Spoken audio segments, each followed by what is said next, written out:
दीदी आप जैसे बताया कि श्री कृष्ण योगी पुरुष है बोल के, फिर यहाँ जगह जगह श्री भगवान वो अच्छा बोल के बताते हैं। फिर संस्कृत में तो बड़े को भगवान ही बोलते हैं।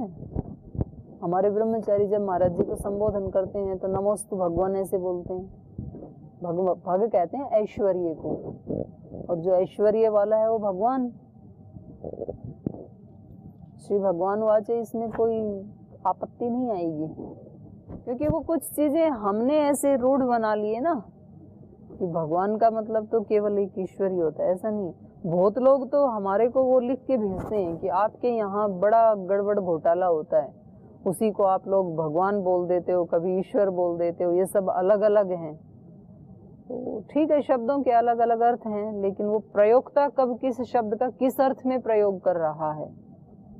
जैसे आत्मा का एक अर्थ है चेतन आत्मा, जो हम सब के शरीरों में है, लेकिन उपनिषद में बहुत जगह आत्मा का अर्थ होता है स्वरूप,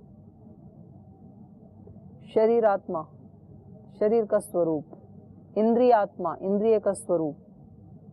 तो वो कुछ शब्दों का वो प्रयोग करने वाला किस समय किस रूप में प्रयोग कर रहा है, तो वो भी देखना होता है। और एक दीदी, हाँ, जैसे 13वां श्लोक में चतुर्वर्णम मया सृष्टम गुणकर्मा विशाखा, इसमें भी जो चतुर्वर्ण जन्मतः होता है ना, तो कैसा है, थोड़ा विस्तार से जन्मतः नहीं, वो तो स्पष्ट तो कह दिया, गुण कर्म विभागशय से तो बता दिया, कर्म और गुणों के आधार पे विभाग किया है। तो पूरे सृष्टि में यदि किसी को इतना बड़ा कोई नियम लागू करना है तो वो तो बहुत बड़ा आदमी होना चाहिए ना। सारे देश में मान लो स्वच्छता अभियान चलाया तो उसके लिए एक अधिकारी व्यक्ति चाहिए ना, तो पीएम चला सकता है वो। तो मनुष्यों की ऐसी व्यवस्था कौन कर सकता है? कोई महान योगी कर सकता है, उसकी बात को तो मानेंगे। जैसा कि इसको जन्मतः वो ब्राह्मण क्षेत्र में समझ लेना चाहिए ना, तो कितने जन्म तो होता ही नहीं है ना, जन्म से मनुष्य जाति होती है। जाति जैसे वृक्ष जाति, पशु जाति, ऐसे मनुष्य सब मनुष्य जाति ही हैं। तो ये तो एक जो सब मनुष्य जाति हो गए, उसमें फिर एक विभाग किया जाता है किसी बुद्धिमान आत्मा के द्वारा, और वो दूसरी जातियों में भी होता है। जैसे मान लो गाय जाति तो एक है, फिर उसमें विभाग कर दिया कि जो गुजरात की गिर गाय होती हैं वो सबसे ज्यादा दुधारू होती हैं, फिर जो पहाड़ की छोटी गाय होती हैं वो कुछ कम दुधारू होती हैं, फिर जो असम की छोटी गाय होती हैं वो उससे भी कम होती है। तो उसमें विभाग करती है ना। ये विभाग कौन करेगा? जो उसके बारे में जानता है, उनके गुण कर्म स्वभाव के बारे में जानता है, तो वो भी बताएगा कि ये श्रेष्ठ, ये मध्यम, ये तीसरे नंबर पे, ऐसे वो विभाग करेगा ना गुण कर्म के आधार पे।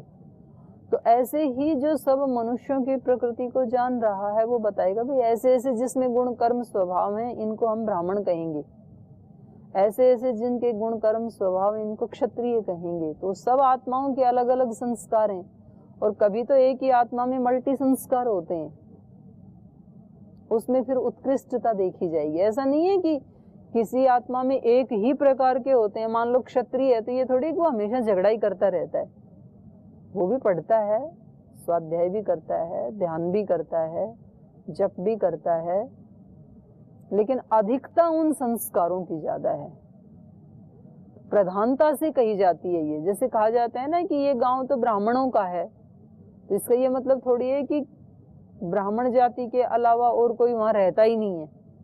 अधिकता होती है उस गांव में, दूसरे भी होते हैं, वो कम होते हैं, लेकिन ये उनका इलाका है, ये जो क्षेत्र है ये चावल प्रधान है, ये क्षेत्र है ये गेहूं प्रधान है, ऐसे कहा जाता है ना। भाई ये इलाका तो गेहूं का इलाका है, पंजाब वाला इलाका चावल का इलाका है, तो ये प्रधानता से कहा जाता है। ये थोड़ी कि उसके एक खेत में भी आपको दूसरी फसल नहीं मिलेगी, ऐसा नहीं है, प्रधानता से कहा जा रहा है। तो ये गुण, ये जो चतुर्वर्ण आश्रम में भी जो गुण कर्म स्वभाव बताए, तो ये प्रधानता से कहा जा रहा है। ऐसे तो सारे गुण मतलब दूसरे गुण भी होते हैं, ऐसे थोड़ी है कि ब्राह्मण जो है उसमें क्षत्रियत्व का नितांत अभाव होता है, ऐसे थोड़ी है। पर उसमें प्रधानता किसकी है? पठन पाठन की, ज्ञान प्राप्त करने की, ज्ञान देने की। अब किसी किसी व्यक्ति में ये सामर्थ्य होता है कि वो खुद तो बहुत अच्छे से जान लेता है चीजों को, लेकिन दूसरे को नहीं समझा सकता है। कुछ ऐसे होते हैं कि उनको पूरा का पूरा उस विषय का ज्ञान नहीं है, थोड़ा ही ज्ञान है, लेकिन जितना है उसको उससे भी ज्यादा वो दूसरे में आदान कर सकता है। ये एक अलग क्वालिटी हो गई। तो प्रधानता से हमारी प्रकृति में किन संस्कारों की अधिकता है, उसके आधार पे ये वर्णाश्रम धर्म बनाए हैं।